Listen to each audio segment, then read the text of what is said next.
Oh! There are very few belts in the game that can compete with Mageblood, but this thing gets pretty close, and for my Pathfinder, it's straight up better. The Tides of Time is a new belt that drops from Uber Shaper, giving passive flash sustain and also an insane amount of increased life and mana recovery.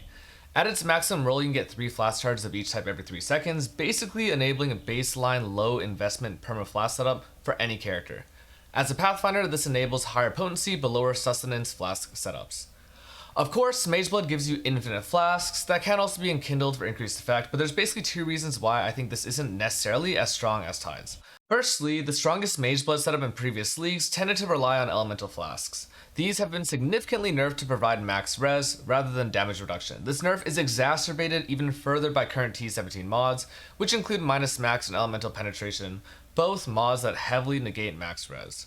Secondly, and obviously, Mageblood can't scale unique flasks.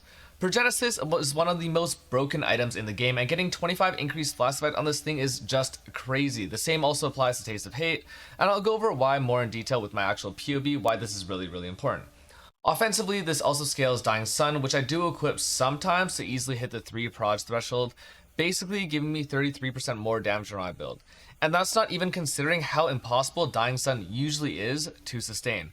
Really, Tides of Time makes everything easier, it makes everything stronger, and is pretty much as good as a rare belt that probably costs in the range of 3 to 5 mirrors to craft, after seeing what Ben pulled during Tota. The recovery stat on this belt is also really specific, sharing the same wording as Profane Chemistry but not Herbalism. This means that it doesn't reduce the duration of your life flask, despite increasing recovery. So for Pathfinders that are using Master Surgeon, speaking specifically of course to players that do not cheat, this means that we have to press our life flask less often than if you invest it into the other modifier that's an Herbalism. And subsequently you have less of a chance of dying to human error, especially when I'm taking this build into Valdo maps. I plan a ton more POBs with the belt this league, and it really changes the defensive floor for build. It's like having the trader for any build basically, but being able to run 5 full flasks. It's just absolutely crazy. Now let's go over my build really quickly. I'm sure there's a little bit of interest to see what I'm actually using this for. I think it's probably one of the better early game Valdo farmers, although it is a little bit more suspect because I can't run ghosts, and I would say that's the #1 reason why Mageblood still might come out on top, is just because of ghosts and Flask Siphoner. So this is sort of the 3rd iteration of this Pathfinder. It started out as a Peacock character that moved into a double consuming dark setup, and now I've switched over into the original Sin setup that I set up on day 3. I'm probably not going to play too much PoE today just because I want to take a step back, relax a little bit, and going a little bit hard. And this build is really tanky, as you probably would have seen from the footage earlier. And the reason why Original Sin is really important is because it lets me drop the 2 consuming darks, or it lets me drop Volkir's Guidance, which, I mean, there's setups for that as well, but obviously Original Sin is much better.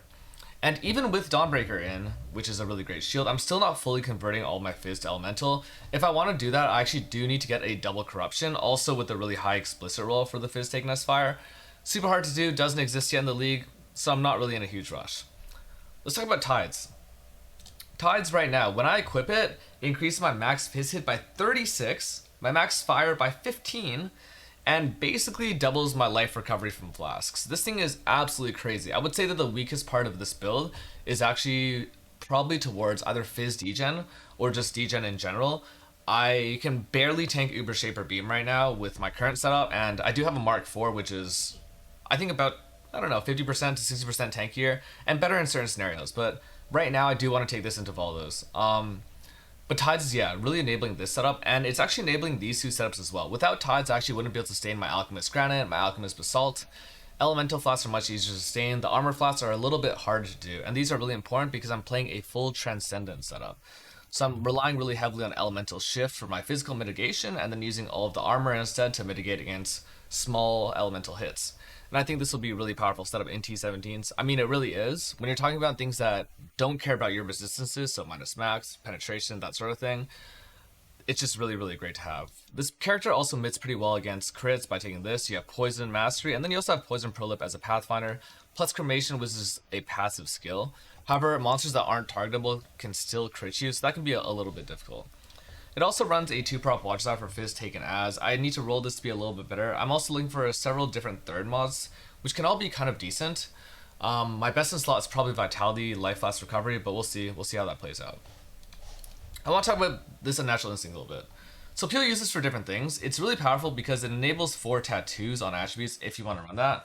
But for me, this build's already quite attribute starved because I'm already tattooing a bunch of stuff out. I have suppression tattoos here, and every single one of these int tattoos is actually for poison chance. The big thing is that this gives me 12% recoup as well, in addition to life, in addition to global crit. So my EO uptime isn't actually fantastic until I get really fully ramped on single targets. It's quite helpful. And this is really, really sick for Progenesis build that also runs Petrified Blood on the side. Having that recoup with the Life Flask, really, really great. Makes me invincible, even in encounters like Simulacrum.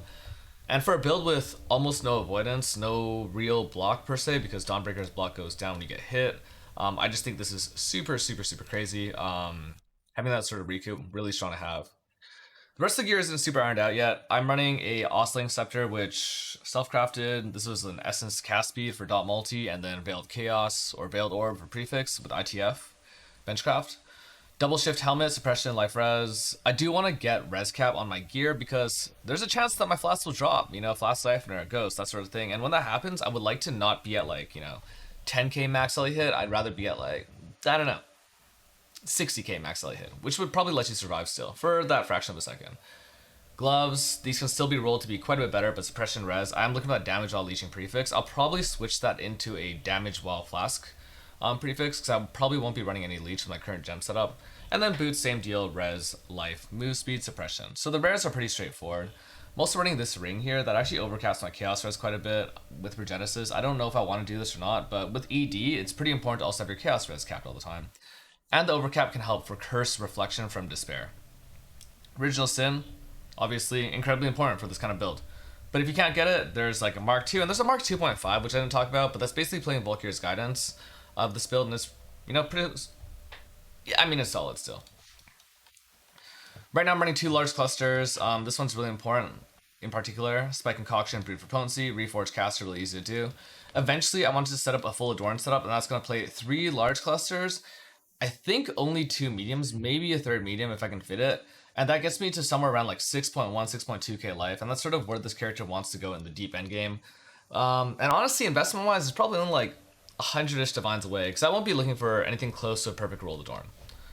Anyways, all this to say, it's very, very much enabled by Tides of Time. You can replace this with a rare belt and try to have that same level of flask uptime, but it just isn't as good. And this thing is super cheap because it's a very, very common drop from Uber Shaper. It's not like farming Nimbus or Omni or Ashes right now. This thing drops all the time, and honestly, the life flask charge thing isn't as important. It's really about that utility flask sustain, and basically it's just a 1 in 4 to get gain 3, right? So you can always buy a low roll, divine it yourself, no problem. The flask, life and mana recovery don't change. So in general, this is just sick. Obviously, not for every build, but it could be on every build, right? Because it enables Trader. And Mageblood is still probably on top for most builds, especially if you want to optimize for speed. Mageblood is just going to be better. But for something that's catered to this, really for farming deep endgame, I think Tides of Time is really just a premier item.